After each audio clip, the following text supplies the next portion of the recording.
You wouldn't go hiking the Himalaya mountains without any preparation. Well, this is a journey.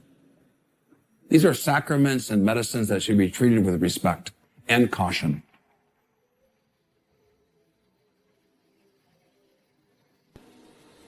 Consider it to be going to your own personal church. You're going to sit in awe of the universe.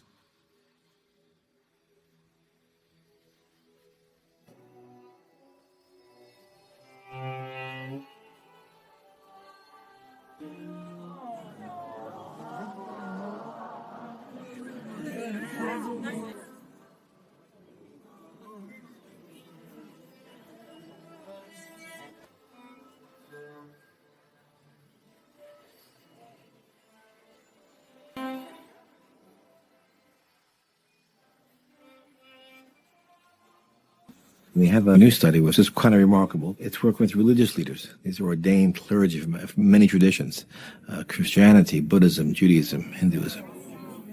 Since these experiences are at the core of the major religions, why not bring in religious leaders who spent their careers studying this landscape to have the experience?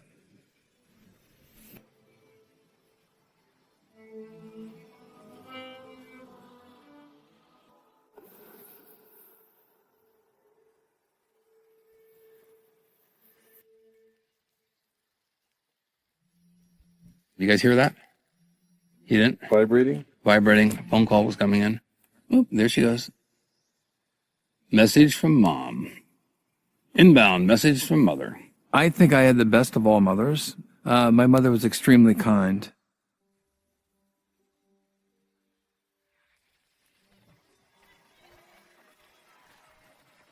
So another mushroom empowers the immune system, and this is turkey tails. And turkey tail mushrooms have also been used for more than 1,000 years. This hit home to me very personally in June of 2009, when my 84-year-old mother called me up and said, "Paul, I have something very serious to talk to you about." She said, "My right breast is 5 times the size of my left. I have 6 swollen lymph glands the size of walnuts." And her voice started shaking, and I'm not ashamed to admit that I started crying. She had stage 4 breast cancer. But then the doctor said, "You're too old to have radiation therapy. You can't have your breast removed. But there's an interesting study on turkey tail mushrooms at Brie Medical School. You might want to try taking those." And that's, my mother goes, "Well, my son's supplying those." So she was put on Taxol and Herceptin, wonderful drugs. And then she started taking 8 turkey tail capsules a day, 4 in the morning and 4 in the evening.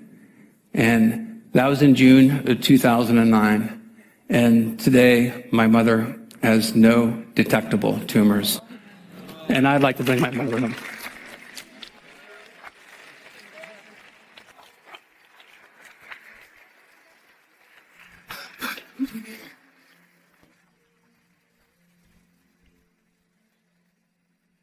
You have to live through it to believe it. Hey, by the way, thank you for giving birth to me. I really appreciate that. Oh, you haven't thanked me lately? It has been reported in the literature that medicinal mushrooms like turkey tail help chemotherapeutic agents work better, and I think she's a living example of that.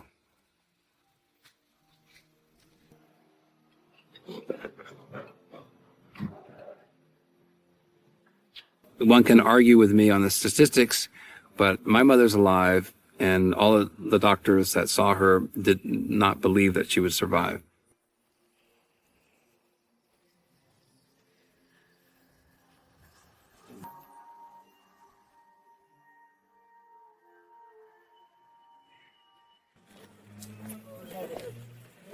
It is my great honor to introduce Paul Stamets.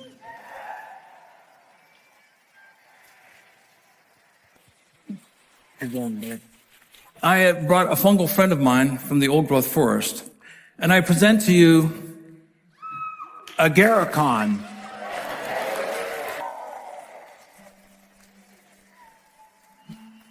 Agarikon was described in 65 AD as elixirium ad longum vitam, the elixir of long life. So I want to take you on a magical mushroom mystery tour. And I'm going to push the envelope here, folks. Microdiversity is biodiversity. You will decompose. I'm going to decompose.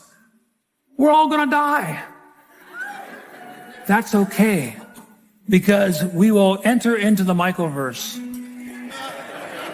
We will forever exist together within the micromolecular matrix. When he talks the way he does, he is channeling the mycelium. And this is a marvelous thing. Brain neurons, mycelium, the computer internet, the organization of the universe all shares the same archetype. I believe matter begets life. Life becomes single cells form chains forms branches, matrices form interlocking, intersecting mosaics of mycelium and mycelium-like organisms ebb and flow, not only on this planet, on other planets into the future. Thank you very much.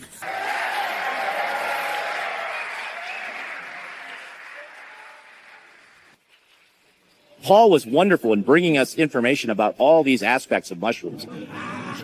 And then it inspired all these young people. Now we have people like Trad Cotter carrying on the great work that Paul started, talking about biopesticides, talking about the ways you could detoxify oil. All of these amazing things were started because people like Paul brought that to the culture at large.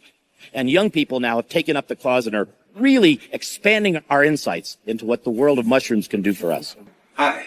My name is Peter, and I'm with the Radical Mycology Project. I recently trained a mushroom to digest used cigarette filters. Paul Stamets' book, Mycelium Running, got my mind sort of in a whirl. That was when I first discovered that there was much more to mushrooms than just food. If you would have seen me when I dropped out of high school, I was just making rap music. I knew very little about the natural world. I never even went on a hike until I was 18. But finding Paul Stamets' TED Talk video was one of the biggest inspirations that pushed me into the wonderful world of mycology. My first mushroom book was The Mushroom Cultivator by Paul Stamets. I'll be eternally thankful to him for showing me that it's okay to be mushroom mad. We really don't even know most fungi. We're discovering new species on a daily basis, and you don't have to go to exotic locations to discover them.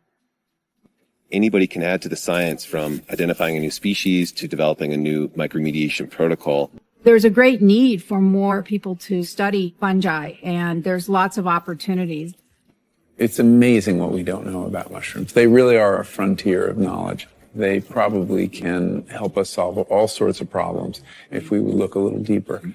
Anyone can help by going and walking in the woods and contributing to mycology. You may have found a species that has never been found. We need these mushrooms. We work together as a community to solve problems. We could be the community that heals the planet. It's been estimated 2/3 of our food supply is bee-pollinated dependent. Unfortunately, we're losing bees across the world in a dramatic die-off that is very dangerous for the biosecurity of this planet.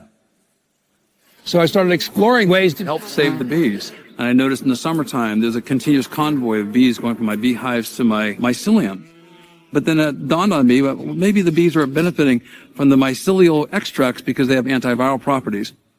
And so I cultured the most aggressive strains and then submitted them. We started testing the effects of these extracts in helping bees survive. Some of these fungal extracts are really good at reducing viral levels in the bee. So here we have a fungus that is helping fight viruses in an insect. We're using mushrooms to create an entirely new class of materials, which are totally compostable at the end of their lives. The researchers found that when they heated a portobello mushroom skin to roughly 2,000 degrees Fahrenheit, it became a lattice of carbon nanoribbon that could be used in battery design because it allows a good amount of surface area for storing energy. You can filter water. You can create medicinal compounds almost on demand. We work in Haiti, and they look at you like I got superpowers. Well, I tell them, I said, you're about to have superpowers too. Coming from the background of not having any training, getting myself into the lab was very empowering. I felt like a superhero. I felt like I could do anything. You're officially a mushroom farmer. Sporulating. Sporulating, sporgasm. I see my species as part of a larger whole, rather than being at the top of the pyramid, being one of the organisms within inside the circle. And the circle is made up of mycelium, holding us all together.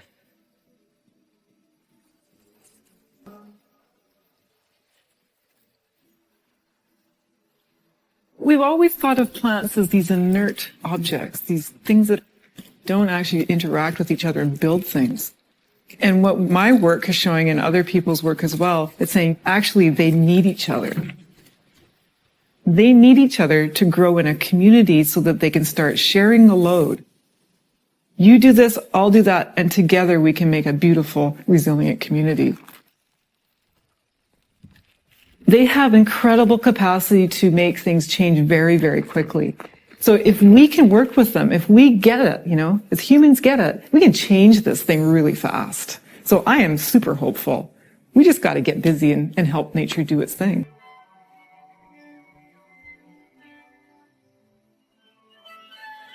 Evolution never stops. There's not one point that it happens and it doesn't happen again. It's continuously happening.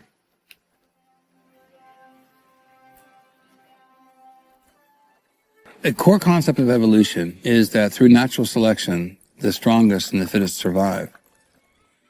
But moreover, communities survive better than individuals. Communities rely upon cooperation. And I think that's the power of goodness. Evolution is based on the concept of mutual benefit and the extension of generosity. When we see it, we understand it. And when we understand it, we care about it. And when we care about it, we'll do something to help save it. We need to have a paradigm shift in our consciousness. What will it take to achieve that? We are not an individual. We are a vast network of molecules and energies and wavelengths. The interconnectedness of being is who we are.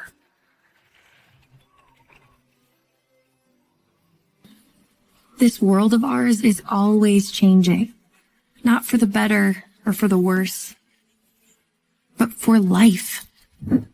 If the storms come and the water rises, if fire scorches the land or darkness descends, we will be here, working, as we always have, extending the network, building community, restoring balance, one connection at a time.